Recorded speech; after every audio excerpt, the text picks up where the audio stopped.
Hey, I'm Charlie. I'm the co-founder and creative director of Draw and Provineer. And I'm Tara Nable, co-founder of Drool and Provineer. I'm Adam, and I'm the co-founder and CEO of Provineer. Adam, how are you? Good. How are you, Charlie? Very good, thank you. Thank you for coming. Thought we'll have you on today to just have a little chat about creative education, creative process, Provineer, authenticity, design, startup, a couple of things. Yep. So Sounds good. Yeah. So we one of the first things we want to talk to you about was your background, how you got to where you're at, because I know you're very much a digital nomad, but very big in the fashion scene. Not to give you an ego.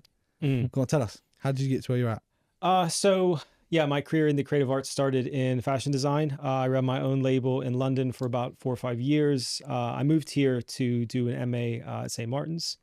And then after I finished up, I got headhunted, moved to Paris, did 4 years for a French luxury brand called Guy Laroche, moved back, and I decided that, the idea was that I wanted to become a creative director of a fashion brand. I did it in Paris, and I wanted to explore something new.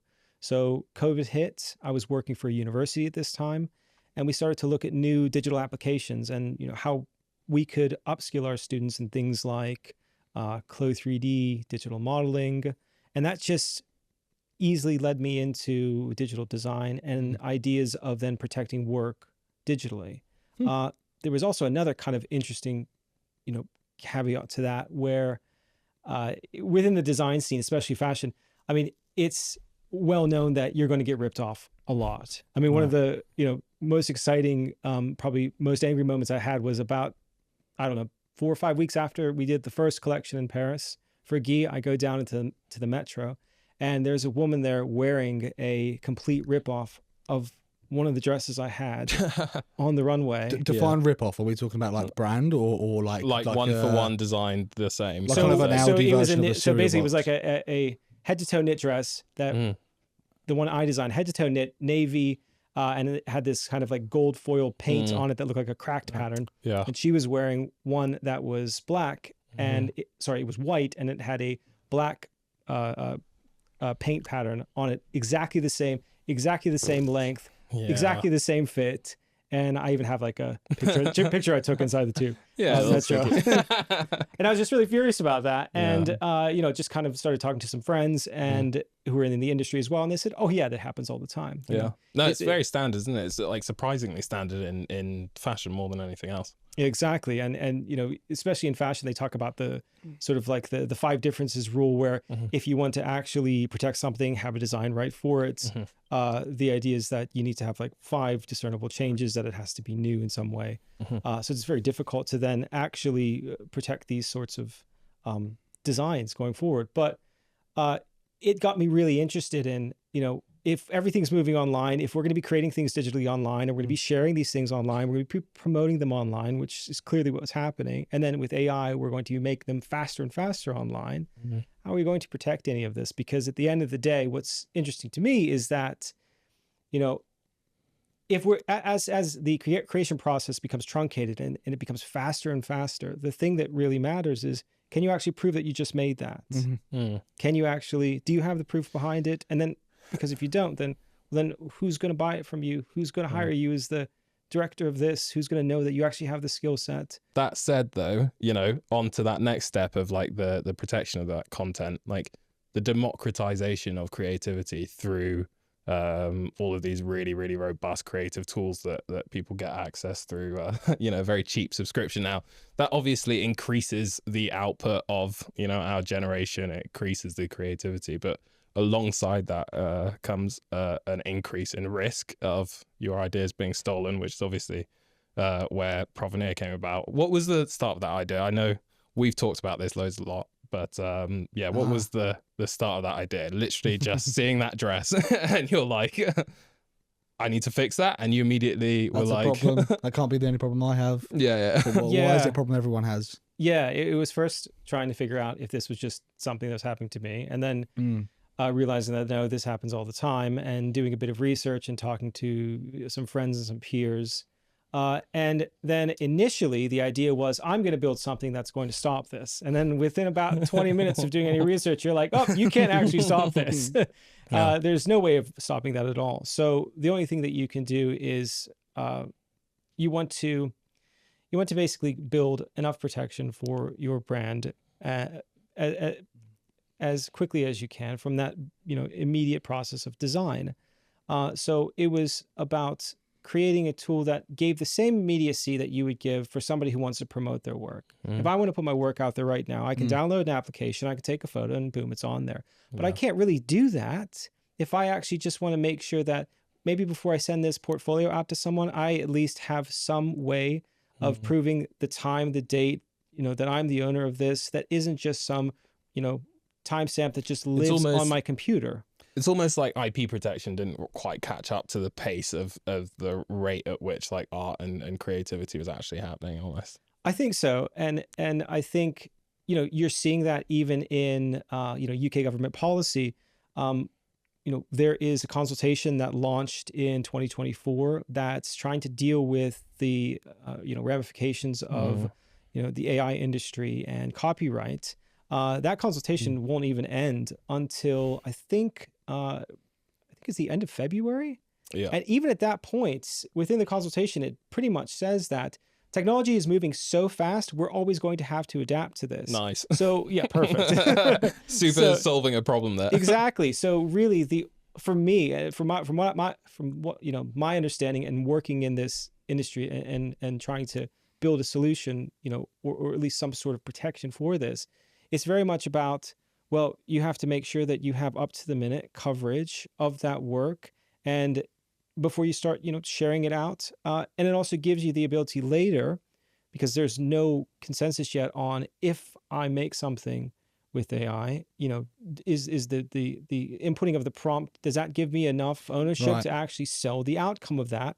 No one's quite sure yet, because it's different within the UK and the EU and the US. So you want to make sure that you can at least document that process, because things are going to change quickly. Legislation is going to change across different countries. Exactly. So you want to make sure that you at least have that proof trail of how you built that thing in the event that it does change. So what is Provineer? So Provineer is a platform built for creatives to rapidly save, store, and protect their design ideas from the absolute moment of creation all the way up to that moment of sales and promotion. This isn't a platform for you to create an entire film and just save that piece at the end. It's for the whole process while you're collaborating with teammates, while you're sending it out, to get funding, or while you're just updating it yourself, on your laptop. It's a way in which we can help you protect that entire process end to end. From idea to completion, really, like staking your name in the ground and saying this is mine, essentially. Yeah. And I think one of the important things about Provineer is the two kind of doubled up layered of kind of certification, right? Because the thing when we was going through the ideation process of Provineer, and the most important thing and the first question on the top of people's kind of top of the tongues was does this hold up at the court of law, right? And that obviously the answer to that question varies depending on the country, right? There are definitely some leniency leaning towards blockchain authentication and blockchain transactions being recognised by court of law. However, there are some which are allergic to it, right? So appealing and applying the correct kind of recognised layers of authenticity and proof is important, right? So what we done was we used, I can't remember exactly the term that we used to refer to it, but the similar technology to DocuSign, where they have a e-signature which has an assigned ID to it, which has a timestamp.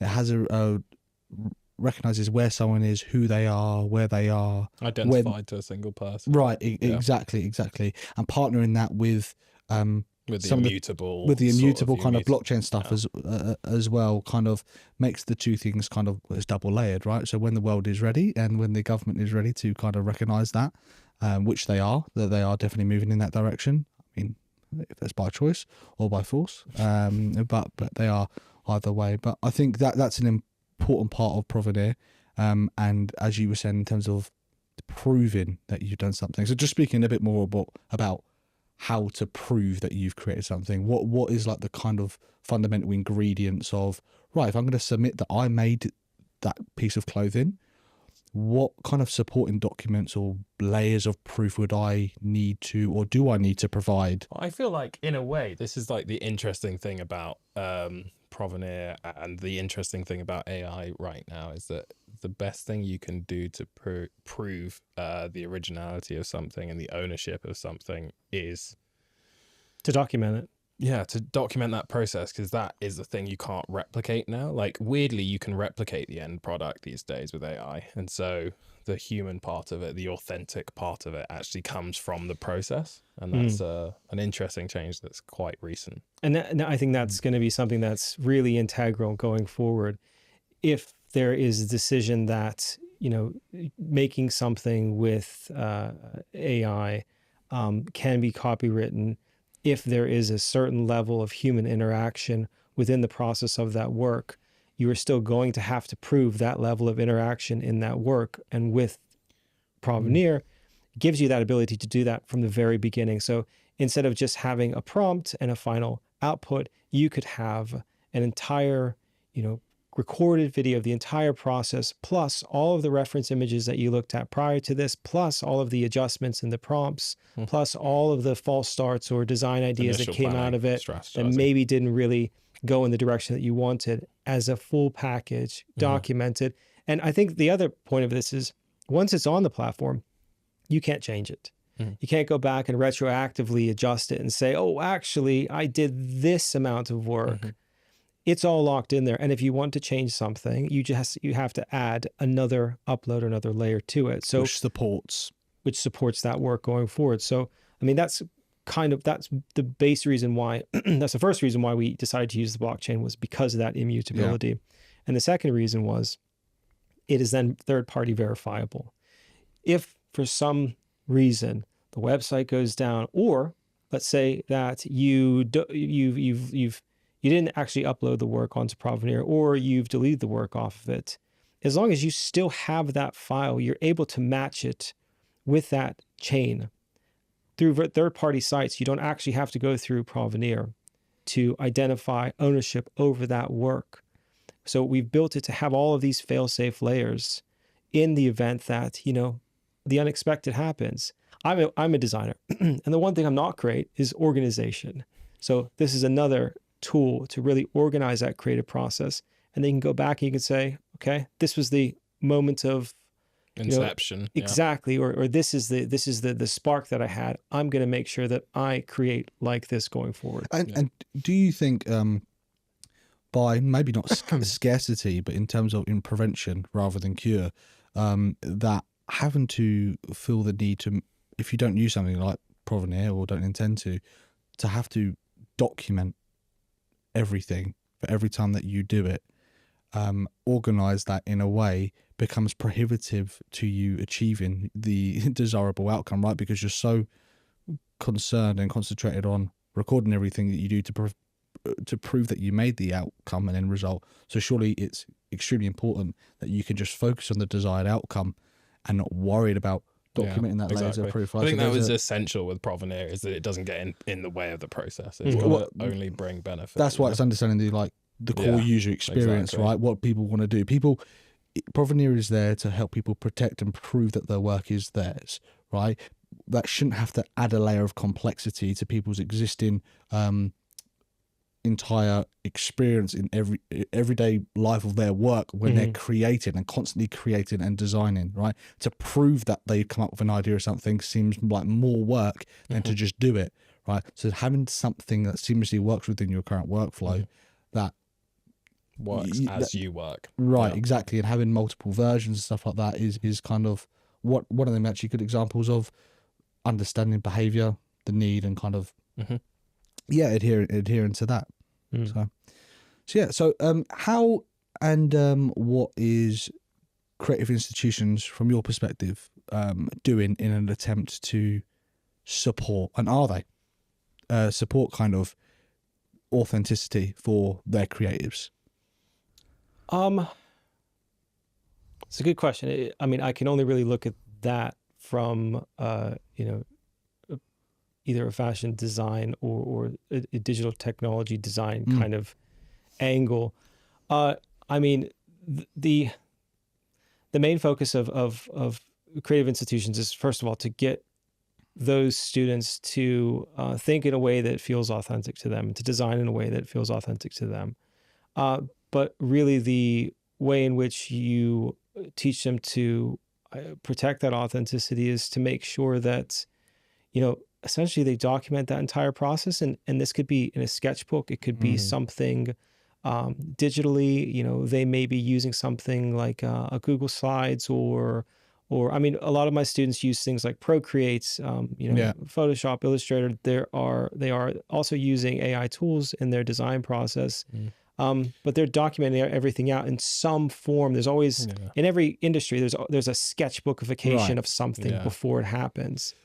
Well, I was about to say, like, I suppose in once again, in this sort of age of AI, like the distinction needs to be made between creativity, inspiration, ideas, and now sort of this external assistance that you can get in that creative journey from a semi-intelligent, sometimes very dumb AI. But the point is, that there's another party involved now, and for a long time there's been a concept of good artists yes, copy, great artists steal, something like that.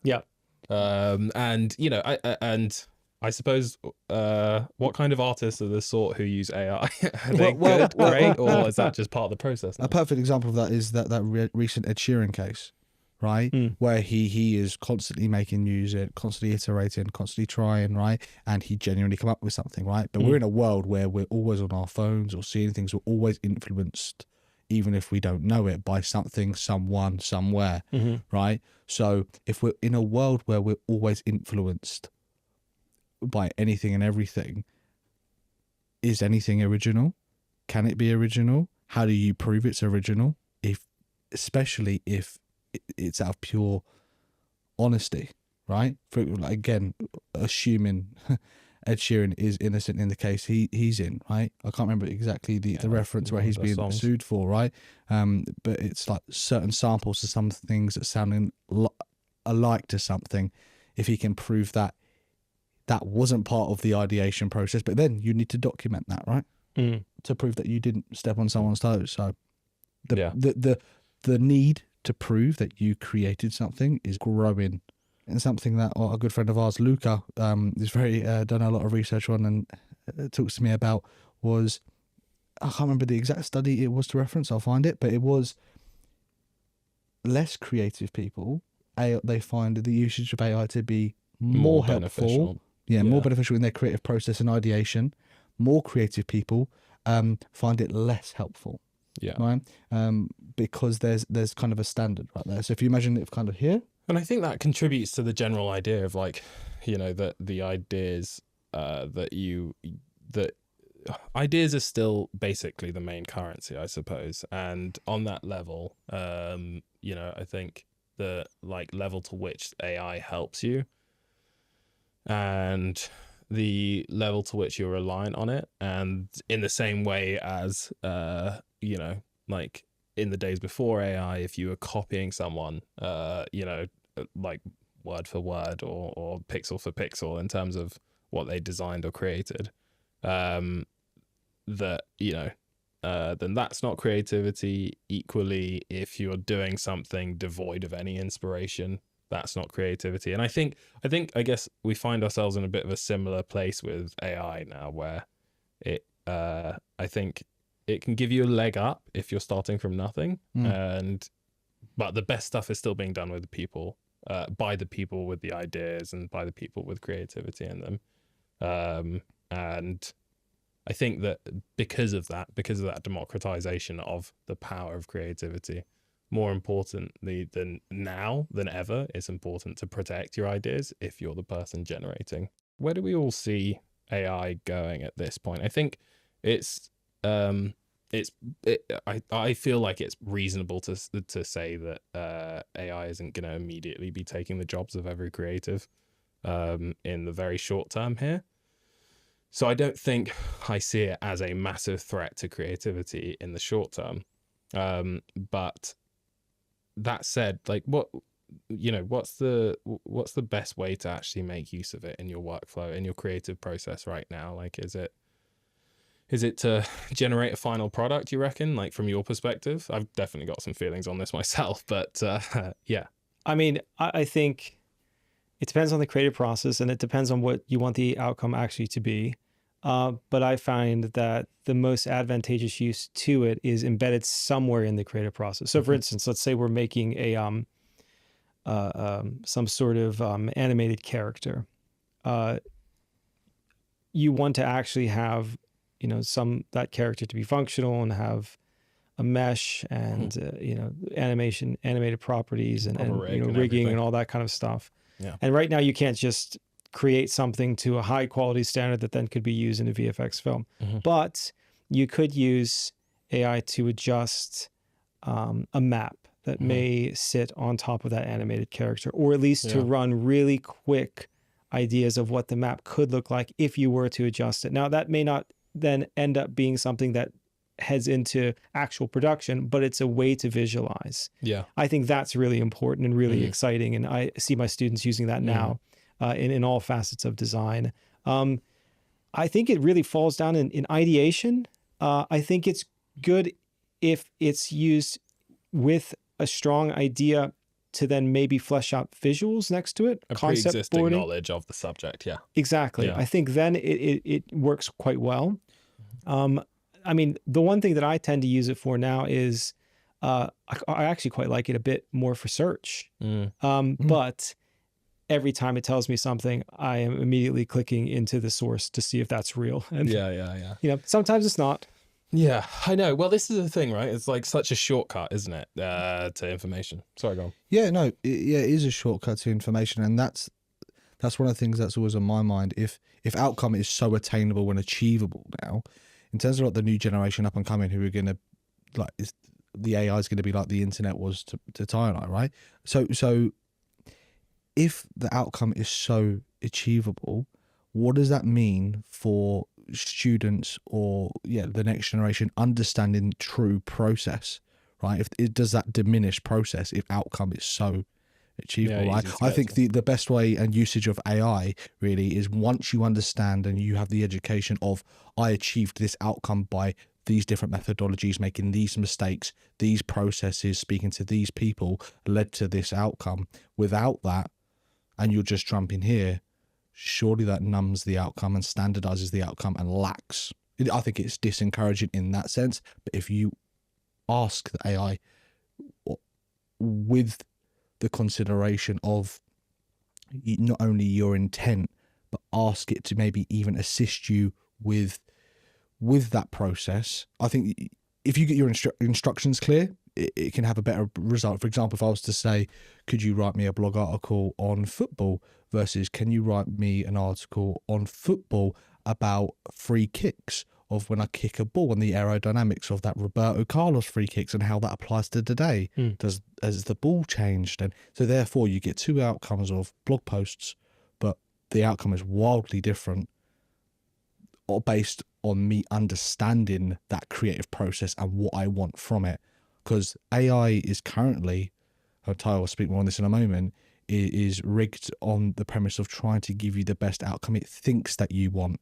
So the less information you give it, the less informed it is to give of a response to give. But I think this goes in the direction of, I think an interesting thing that we've discussed about Provineer is that the usage of AI itself is becoming commoditized in that, prompt engineering is becoming a thing. And in our way of looking at Provineer, we've always seen it as a way to create, to protect the creative process. But I think almost what you're hinting at there is that some of the AI usage is now becoming part of the creative process, which is a really interesting cyclical thing. Obviously with Provineer, we're trying to protect artworks and creative work at all levels, including in this AI race now. But potentially dangerous because it can encourage the laziness. Well, I think, but more interestingly, it also gives us an opportunity to not only protect the resultant work, but also, some of the prompting and some of the ideation that now is actually going back into AI, during that creative process. And I think what's really interesting about this space is that, we started wanting to protect the process and the outcome from AI, and that sometimes now, in some cases, AI is increasingly becoming part of the creative process. But to your point, that foundational creative process understanding is essential as well. Yeah, but I think, but I would also add on to that is it can be a heightened opportunity for the creatives that are curious, right? For something that I've seen and really enjoyed using AI is asking it questions of its own way of thinking, how much it understands of my current way of thinking. So, and something that's once really again, and even that is like turning into a race in our creative world. Those who can get to that point and understand how to push it to its limits and get the very most out of it, that in of itself is becoming an idea and a skill worth protecting. Yeah, which is it's so interesting and meta. A good friend and client of ours actually said, what can be quite a scary question if you're brave enough to ask AI is how many R's are there in strawberry? no, how many R's are in strawberry? It is ask it to create a picture of everything it knows about you. So if you've been using it for obviously X amount of time, all the different threads that you've created, questions, what picture does it paint of you? And it's a really good kind of a depiction of what it's learned about you, how accurate it is, and like I said, can be a little bit scary as well. The new idea, and I think the prevailing idea, and what is really interesting is that legislation is trying to catch up to this. Nobody knows what's going to happen with this, and even if they do decide to legislate on it, there's going to be a new tool that's going to come out because it's rapidly evolving. So the only way in which you're going to be able to create and protect that creation in this scenario is having a tool that helps you do that as reactively and in real time as possible. And that's really the core crux of this platform now, and where we really think the future of it is going. And, with that first version that we've put together, we've evolved it so that it can take in essentially any type of file size or any type of a file type now, that you once you've uploaded it on the site, it's all third party verifiable, and it's bridging all of those things together to make sure that it feels and does have that future proof ability. Question then on that as well, because obviously we've done a lot of work, research, and study and design on products that are out there that there's not a lot that tackle a similar thing to what we're currently doing, but why is the user experience so important in these realms? For me, my perspective, that blockchain, anything kind of crypto, has actually a rather high barrier of entry in terms of knowledge, right? And these things sound overly complicated, right? And I think one of the things that we tried to achieve with this was even that we transfer, drag and drop kind of ease of use, right? And even though that's easier said than done, it's obviously got to make sense as well for the business. You can't just say, oh, we'll make everything like a we transfer, but it made sense for us, right? And I think having that ignorant approach towards, we don't feel like we have to educate people on all of the technology. It's there if you need to know it and want to use it, but it's pure kind of a benefit led in terms of you want to create, protect your work, you want a receipt of that, drop your file here, it will do the rest. Like I said, there are people going to want to know how it's built, why it's built in this way, which we have the answers to. I just think for the general user, especially, it's so important having that simplicity. Yeah, for example, like as we've talked a lot about kind of creative students and institutions, if institutions want to adopt this for their students to protect their work and help them when they go out into the digital world, because copyright is expensive, right? It can be difficult to come by and it can take months to do so, right? Which is off-putting and unattractive for especially students to actually protect their work. There's been multiple cases and scenarios which again created the foundation of Provineer of big brands stealing and taking this work from students, right? So for the students to be able to drag drop their work and then forget about it, and then having a receipt of that. Honestly, that problem, this is, you know, it sounds like maybe duplicative to say it, but this is the crazy thing about AI, is that is going to only scale up that problem, which it already has. I think there's already been a good few tens, if not hundreds, of cases online that I've seen of, you know, people saying, oh, I've noticed my work show up in training data, or I've noticed my thing, you know, Gemini just generated a picture that looks exactly like something I designed or something like that. Yeah, to your point, it needs to be simple, and it needs to be easy enough, and it needs to be sort of frictionless enough. I hate that word. Frictionless enough, you know, to not disrupt the process while still maintaining IP protection in a world that feels like it needs it more than ever. Yeah, I mean, I think the other interesting thing is, you know, you have, I think, there's an environment now of a distrust of complexity. So it's very much about making sure that it feels as understandable as possible, and that it actually does what it says it does.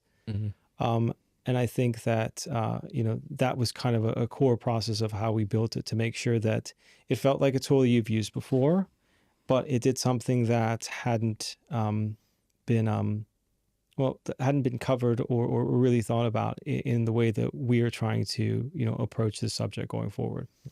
Realistically, lower level creatives just didn't have access to IP protection previously, and you definitely wouldn't really bother to protect work that you weren't dead certain you were going to use and send out, basically. You find actually a very high case of numbers of like infringement are actually for things that people didn't think that they would need to protect. Exactly. Right. Exactly. So again, it's kind of like, how do you accommodate and have an experience that's designed for like faultless? Yeah. I don't want to think about this thing. I shouldn't have to think about this thing, but I understand the value about you know, action in this, you know.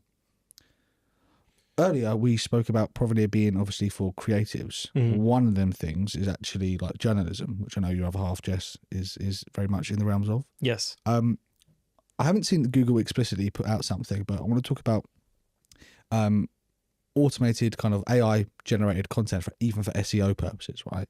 Working with our copywriter Luca, we recently been doing a bunch of research into respected SEO agencies, and they were saying how that they believe that it doesn't actually affect SEO negatively, because Google doesn't actually care as much about the way and method you produced the content. It cares about obviously the content actually being useful, good, and purposeful. The way of which you went about that isn't as important, right? Which I guess kind of goes back to one of the previous points we made too, of like going back to the core purpose of the thing that you're asking it. And you gave a great analogy when we last spoke about the AI kind of like the genie kind of things.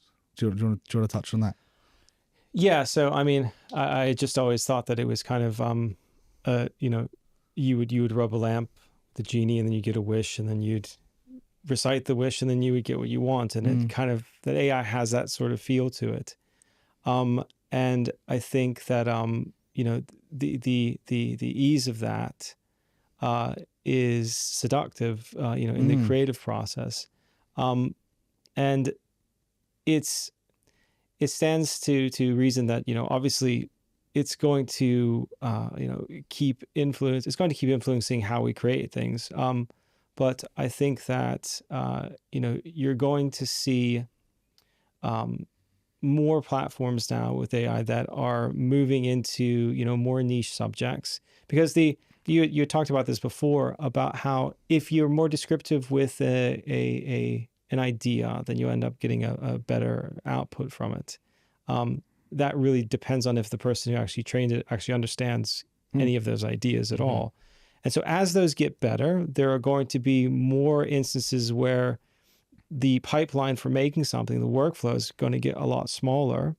So then you're going to have a real question of, okay, well, actually, if what I'm creating is as close to something that you would have taken 15 steps is now only taking 4 steps, does that change the amount of proof you're going to need to, you know, say that you've created it, or to be able to claim copyright over it? And again, just coming back to the reason we built this platform is to preempt those changes, because I see that this is where it's really going now. It's going to get nicher and nicher and nicher, because if you have a model that can do everything, then it can't, you want it to do Can't do the something. specifics. I think that's what, that seems to be the learning, right? Yeah. And even, the path towards AGI seems like combinations of agentic LLMs rather than singular, very general. One thing that I'm interested in, I suppose, is that with the advent of these new DeepSeek R1 models, or any of the thinking and reasoning models, is that we've talked a lot about creative process, and we've talked a lot about ideation. What happens now that these can think for themselves a little bit, I suppose? Now that these models can reason for themselves a little bit, does that mean that we should hope that in the long run they'll be able to do the whole process? Or does it mean that we continue as we are, building our own skills as humans, and continue to try and use these things as, shortcuts in parts of the creative process? I think that the human spirit is still all about creation in some form. And I think that if, an AI were to paint better than anyone else in the world, and then create the best poetry and, the best novels, it's not going to stop people from still doing it. Trying. Because it's just, I think it's an inherent, human thing that you want to express either, emotionality or an empathy or an understanding or a feeling through some sort of, tangible or intangible means, a song, a poem, a painting, a design. So I think that it's going to be something where you're going to have, two ends of the spectrum that kind of break out. But then I think eventually, like with everything, it becomes very grayed. It dips back in, and you'll have people who will push against it, people who will embrace it. But I think it's going to be very much a part of a working process, and it's really going to depend on the creative. Does using AI make it inauthentic?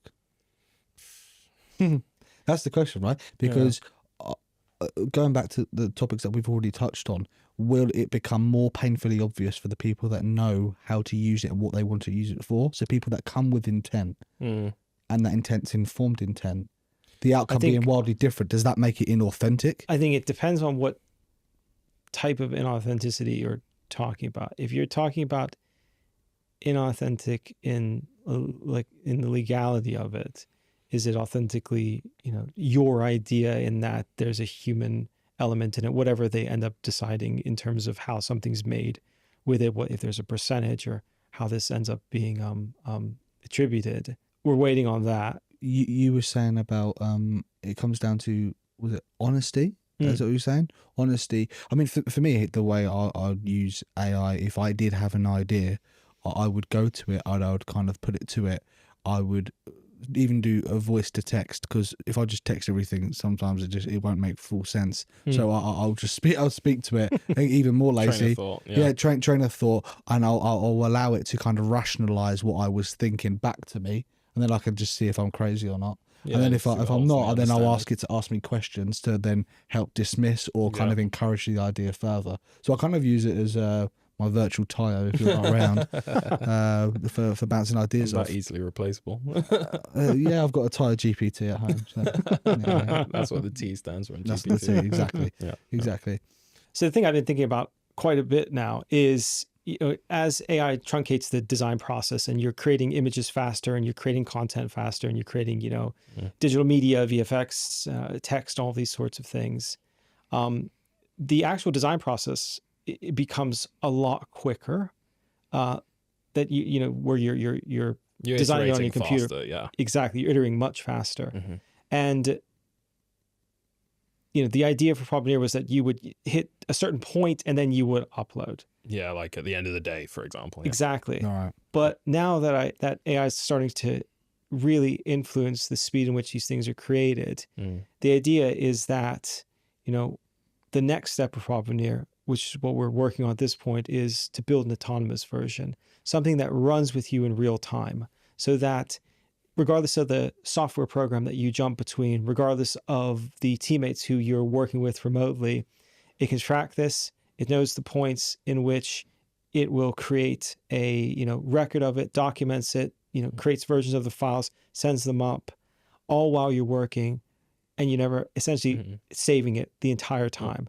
And I think really that's the next step for us, as a company, is that we build something, you download it, and it runs. Exactly. I think also there's, it's a good point, basically. I think that the speed of innovation, the speed of iteration these days is expected to be a lot faster. And so it's very important that you, that not only do you not get in the way of the creative journey, but I totally agree. I'm like, that's kind of one of the things I'm most excited about, is the possibility of automating this workflow, so that as creators, as designers, honestly, even if you're writing documents all day long and you really need those ideas to be protected, that you can just rely on that point. Because I think, to your point, things are getting faster. So for businesses and even startups, even large enterprise, is autonomous or becoming autonomous becoming increasingly important? Will you be left behind if you're not? Yes. Yes. Yes. Absolutely. Yeah. Why? Well, I mean, it's cheaper and faster to run with, with automation and AI by your side. I like to think that as a society, we'll find a way for people to not lose jobs in the long run. But I think that, living in a capitalist world, those efficiency gains and those sort of productivity gains are hard to ignore. With startup culture as well. Right? Yeah, but I think that the companies that are going to succeed the most are not the people who throw out their, human employees in favor of an AI workforce. I think it's realistically going to be the people who upskill and train their teams to the best of their abilities on the possibilities of AI, and instead of being able to do the same with less, they do more with the same. How do you think that differs for large enterprise? How do they leverage? Obviously, that probably be more data centric, right? How can they autonomize? Yeah. I think that one of the things that we don't talk enough about in the world of enterprise experiences and web development and app development is CDPs and how to use data. So customer data platforms are really central to a lot of the largest enterprises that we all know, love, and hate. And they're the driving force behind a lot of the personalization and unique experiences that we get to access from those sorts of large brands. But to your point, like, AI is here now, and so that gives a lot more people. It really democratizes the ability to parse that data and get insights from that data. And so, well, that's something, actually, one of the things we're working with Crowd Favorite with was actually we're building this thing called Control Center, right, where large enterprises can have multiple data streams that pull all into one place, right? And from this, if it's from marketing, from sales, C-suite, etc., they can put all these different data streams in, and to get a customized view of the data they want and what they value, right? So maybe that data, even if it isn't external, sometimes even if it's for internal, to identify where things dropping off. Yeah, having a chat dialogue, you can ask you, where do I find this? What was this last month? How does last month track against this month? Once again, it's a shortcut. It's an example of a shortcut. It's like, I think that this is the thing, is there's a lot of insight and knowledge and complexity that has been hidden behind closed walls, and by that I mean economics or finance degrees or statistics degrees, and the access to natural language ways of understanding and parsing that is really bringing down the barrier of entry. And if it makes it more accessible for everyone in large enterprise, even in startup, then the competition grows. The competition grows, but allows everyone on every level, if it's attainable, to make informed decisions across the business quicker, to be dismissive of some and more definitive on others, right? So therefore, everything you're doing is backed up by real results, real data. And that's what that's what the largest, most successful companies are doing, and that's what they've been doing for the last 10 to 15 years, is basing every one of their ideas. But But once again, it's just democratization of a technology, and that's like, that's the really beautiful thing about a lot of these developments is the power that it gives smaller businesses to achieve more. And that comes into like further opportunities even with Provineer, right? If we're talking about how that autonomously works, how we shouldn't have to think about it, it should be part of that process, right? Yeah, Surely giving, VFX houses that are already slammed with tight deadlines, as we know a couple already. Yeah. The opportunity to protect their ownership of stuff that they create, in a way that they haven't had before. I mean, and also, those houses, they're working with, major third-party clients who, the VFX houses most of the time don't even own any of the IP. So the security measures, the NDAs they have to work with, the air-gapped, computers, all those sorts of things, it lends itself to, having that autonomous agent built inside of their workflows, documenting the entire process, and then them to have that, as insurance, but also to have it to share with those third parties to show the entire design development process. If there is any sort of questions, if there's needs to be any changes in it, if they want to just make sure that, they're getting value for money.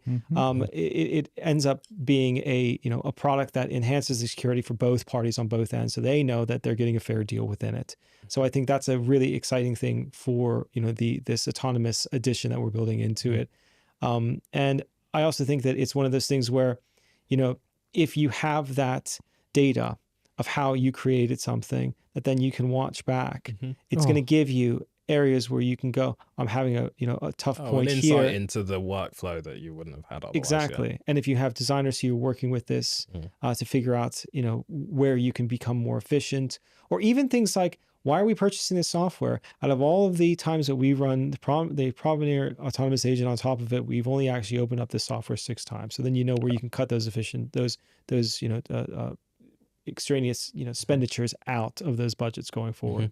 Yeah, and I think also it'd be really interesting to think about how that could affect education, right? If there's more documentation of process, I think it'd be easier to identify where mistakes were made, where decisions were made, where you were to tangent into certain areas, right? And therefore, when course leaders such as yourself as well, Adam, could go back and have these insights over time, when you then speak about the creative process, it could influence it in a way for people. I know people already do encourage mistakes, but it's hard to go, here's a proof of concept of like how a mistake can lead to. I mean, realistically, there just hasn't been a thing that sticks with you through the creative process like Provineer for a while. And so it's an interesting new opportunity, especially in a digital age where so much is trackable, where where we can hopefully surface insights to users and organizations who want to understand that creative process better.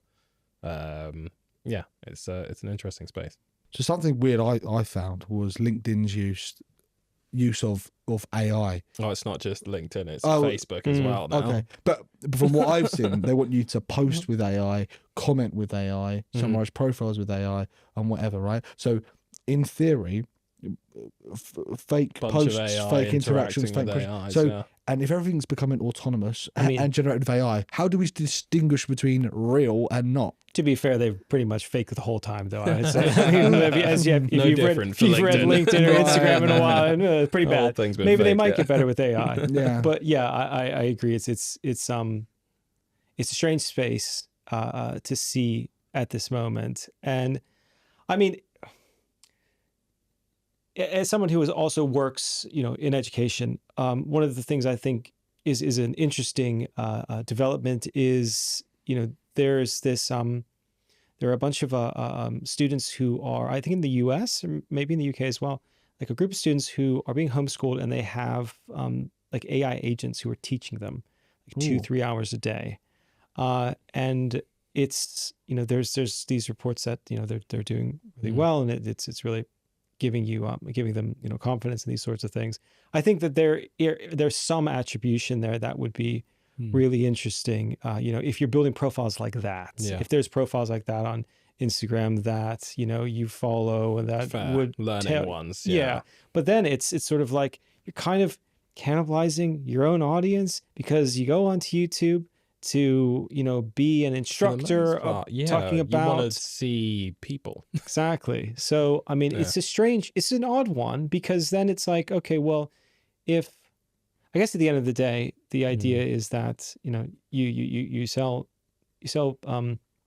ads get the eyeball. So if you get more of them through AI, then it makes sense. But I do think that with these things, there's this really big ramp up, and then there's a tipping point, and then either people push away from it, or it evolves into something a little bit different. Curve, right, of the adoption of something. Yeah, where it goes like to the peak and then troughs off and then, you know, goes up to where it should be, basically. And I think that we could be at that peak with AI where it's maybe getting a little silly in some places. Yeah. And then I think it'll drop off as that silliness goes away. And then, you know, I think that the sort of long-term use cases will settle in a bit more. Which is what I think why you have the AI agents now. I think that's an actual real long-term use case. I mean, it's something that I talk to Jess all the time. I said, you know, it's the worst part about my job, moving that data from that Excel sheet into that Excel sheet. I don't want to do that. That's craziness. And you don't need to do it And anymore. I don't need to do it. Exactly. I would be better used talking to the students and working through their ideas. That's the actual reason why you want to be there.